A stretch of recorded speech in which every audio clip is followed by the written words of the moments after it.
सुनाए वाला मोहले नौमी के दिन जी पूजा के सामान सब ले आई किन जी।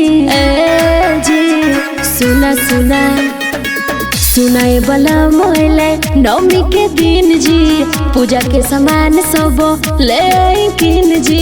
बीचे रास्ता में नहीं जोई हाँ भुलाई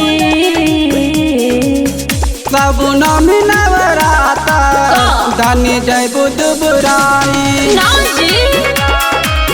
सब नौमी नवराता धनी जय बुध बुराई। ओहो ऐसा कुछ ना होई जी।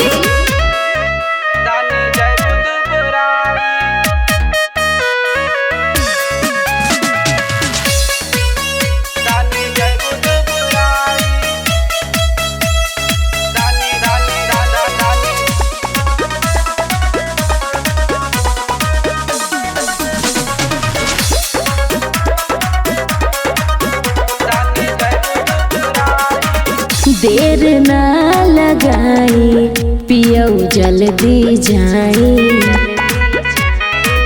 पूजा शुरू होवे से पहले घरवा आई।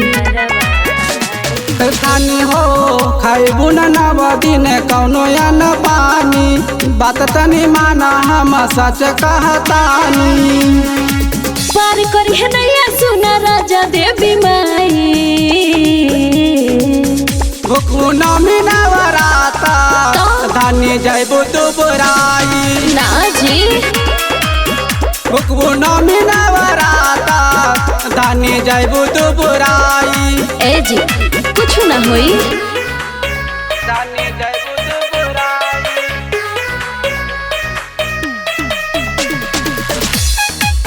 धनी जय बुध बुराई धनी धनी धनी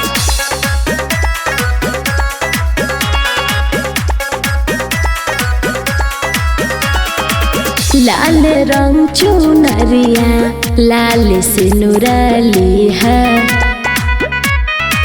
कुम्हरा के दुआरा जाके किनिहा दिया।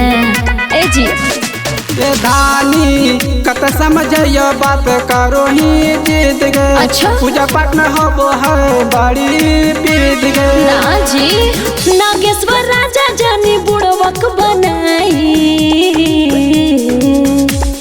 नौमी नवराता धनी जय बुध बुराई ना जी।